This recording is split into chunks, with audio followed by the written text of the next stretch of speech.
vos falar um pouco longamente das questões económicas e da relação Portugal-colónias no que respeita à economia.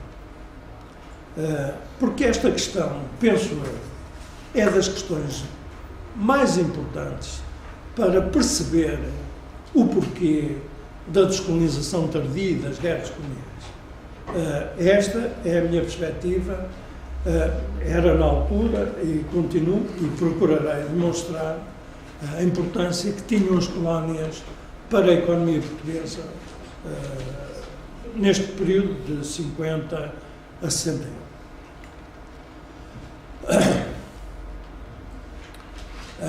Financeiramente, quer dizer, os princípios são os mesmos que vinham do ato colonial.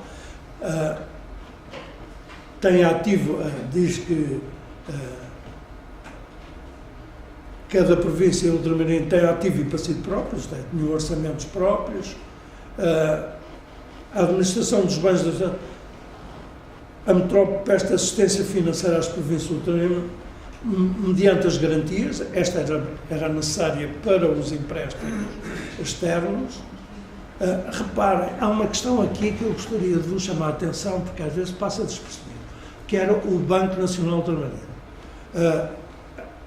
O Banco Nacional Ultramarino, que era emissor para todos os colónias portugueses, exceto Angola, tinha um banco próprio, não tinha divisas nem reservas. Isto é, tratava-se de um banco emissor que emitia escudos de Moçambique, rupias da Índia, patacas em Macau, mas não tinha reservas próprias. As reservas para emitir essa moeda eram as reservas do Banco de Portugal, não diretamente ligadas, isto é, tratava-se de haver uma garantia de escudos sobre as emissões fiduciárias do Banco Nacional Ultramarino.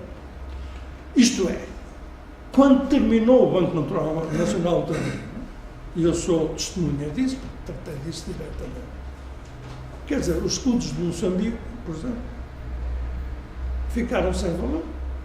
Eles já não tinham valor de cotação internacional, mas, quer dizer, ficaram sem reservas. Quer dizer, eram papéis que circulavam em que as pessoas faziam confiança. Há muitos países que têm isso, não ficou o caso único. Mas eu gostaria de vos chamar a atenção para o sistema. Quer dizer, todas as moedas próprias das colónias, exceto Angola, eram baseadas no escudo português, embora elas próprias funcionassem com moedas locais emitidas pelo Banco Nacional Ultramarino. Bem, a administração dos bens, a metrópole presta assistência, as pessoas não podem contrair empréstimos em países estrangeiros. E agora, gostaria de vos chamar a atenção, agora, eu chamaria a vossa atenção para a relação económica ou financeira Portugal-colónias neste período em que corresponde aos períodos da descolonização, isto é, fim da Segunda Guerra Mundial, final das guerras coloniais. E temos assim o crescimento económico português. Reparem, este crescimento económico, nós às vezes estamos desatentos a ele, mas foi qualquer coisa de extraordinário. Entre 68 e 73, o período, reparem, que é um quinquênio especialmente notável, o país cresceu a 8% ao ano. Quer dizer, nunca mais tal se verificou no crescimento do país.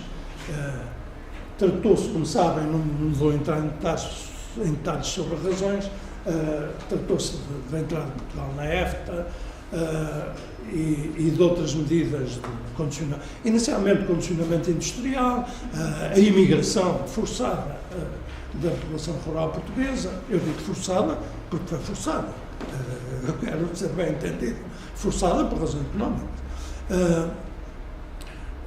o condicionamento industrial inicialmente e depois entraram na EFTA, enfim, e todas as condições que criaram, isto é uma realidade incontestável, 8%, inicialmente em 65 e 67, 6% de desenvolvimento económico anual, entre 68 e 73, 8%. Agora, reparem o balanço das importações e exportações. É muito importante. Enquanto se verificava aquele crescimento de 8%, as exportações sobre o PIB, isto é, a percentagem de exportações, se olharmos em 1960, era de 13% do PIB, em 1970 era de 15%, reparem que ela se manteve em 15% na última década, a partir de meados de 60 até meados de 70. As exportações foram sempre, constantemente, 15% do PIB. E as importações foram, digamos, grosso modo, 25%.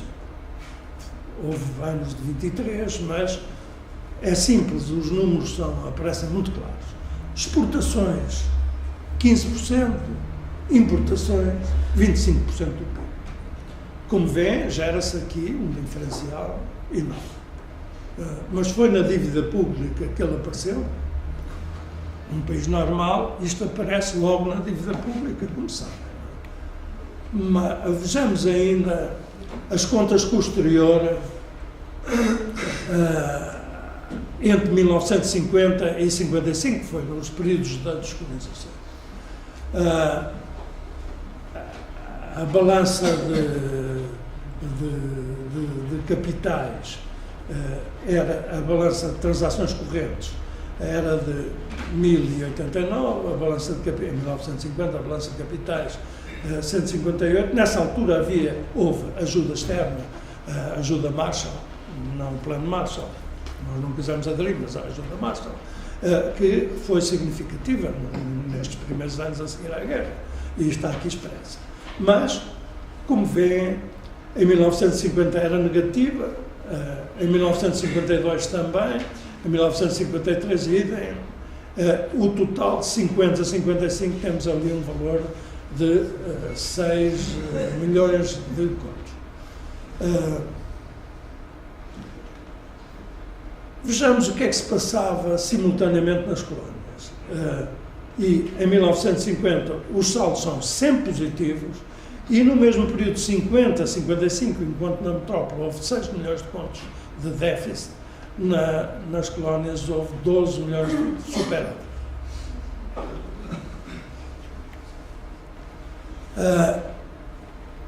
Eu gostaria de chamar a atenção só para o desenvolvimento de Angola, porque às vezes as pessoas não atentaram, quer dizer, conhecem estas relações, mas não atentaram, isto é, o desenvolvimento que houve em Portugal nos anos 60, foi meados dos anos 50 até os anos 70, foi acompanhado do mesmo tipo de investimentos e desenvolvimento no ultramar, particularmente em Angola. Claro que houve grande desenvolvimento nos serviços em Moçambique e também na indústria, mas em Angola houve um enorme desenvolvimento por duas razões.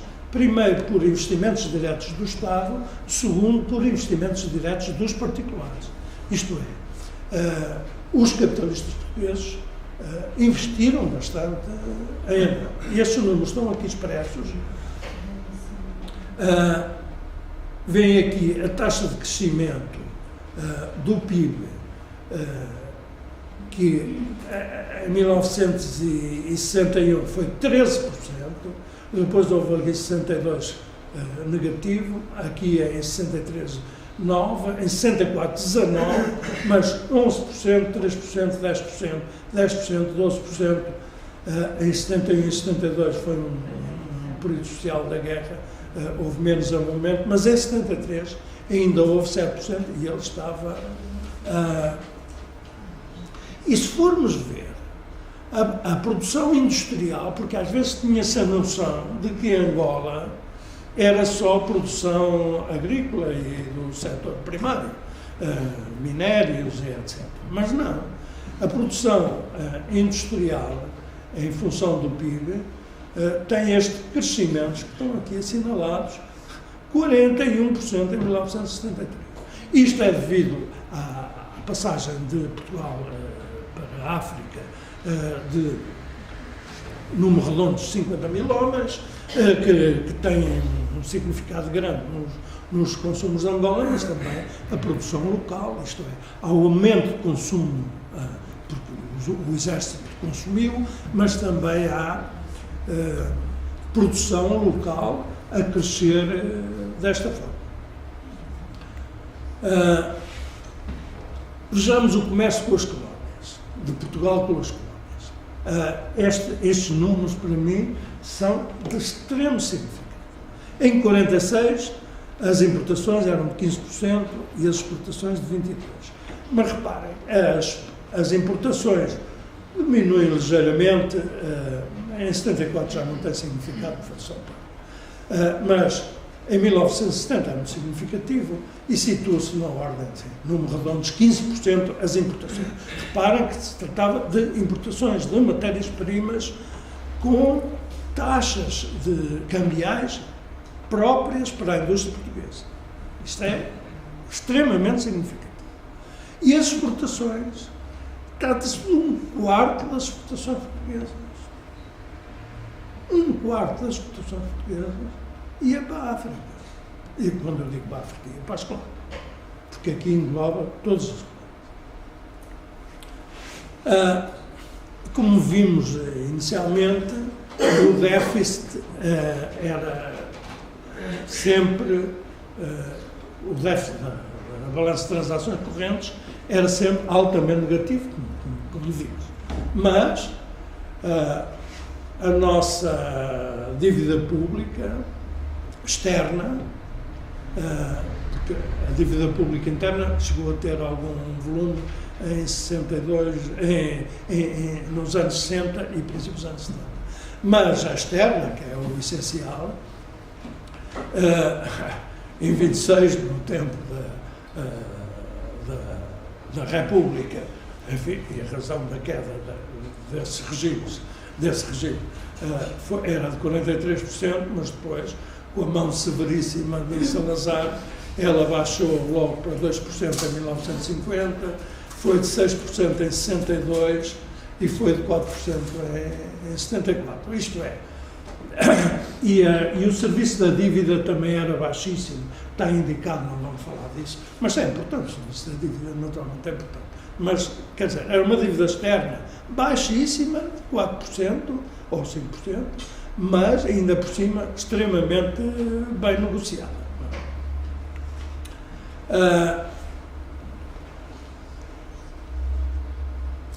Eu queria agora ver como é que estes desequilíbrios das nossas relações com o estrangeiro se conseguiam, isto é, não devíamos dinheiro ao estrangeiro, mas tínhamos uma balança de pagamentos extremamente desequilibrada. Como está aqui, a balança de transações correntes sempre negativa. Está a balança de mercadorias sempre negativa. Está aqui a chave do problema, que é os invisíveis correntes reais dos empréstimos e das exportações do ultramar. Isto é, porque as exportações do ultramar eram vendidas, suponhamos, em Inglaterra, pagas em libras. Essas libras eram pagas em Lisboa, Lisboa pagava à província em escudos da província. Como veem, é papel. É papel. No caso de Angola não é bem, porque o Banco de Angola é um pouco diferente. Quer dizer, não detalharei aqui a questão de Angola, porque é bastante diferente das outras províncias. Tinha um banco próprio, tinha alguma segurança, quer dizer, havia algumas reservas do Banco de Angola, mas em todo caso era pequeníssima e o mecanismo era semelhante. Mas com as outras províncias todas era papel. Mas, aqui nos invisíveis correntes, além dos remessas imigrantes, há um fator importantíssimo, que são os rendimentos do capital. Ora, os capitalistas portugueses tinham investido imenso, e Angola, como vimos há pouco, estava a dar enormes rendimentos. Portanto, nestes invisíveis correntes, pesam imenso os lucros dos capitalistas portugueses em Angola. Eu já não estou a falar das outras províncias, que também, nomeadamente São Paulo e Moura, tinha uma grande indústria de cimentos em Moçambique, que chegou a fazer exportações para a região, e há um ou outro caso a assinalar em Moçambique, Sabá Tintas, os próprios bancos tinham delegações de bancos privados, tinham delegações nas colónias e, portanto, as delegações dos bancos privados em Angola e Moçambique geravam rendimentos que estão todos aqui nestes invisíveis correntes que cobriam as deficiências que o país gerava economicamente. Quer dizer, a economia gerava déficits e os invisíveis, que é a atividade económica também, geravam superávites. Mas o peso das colónias nisto é extraordinário. Ora bem, é por esta razão, e muitas outras, que em Moçambique e Angola e na Guiné, a partir dos anos 50 e na altura própria das descolonizações, os movimentos nacionalistas se organizam e iniciam a lutar.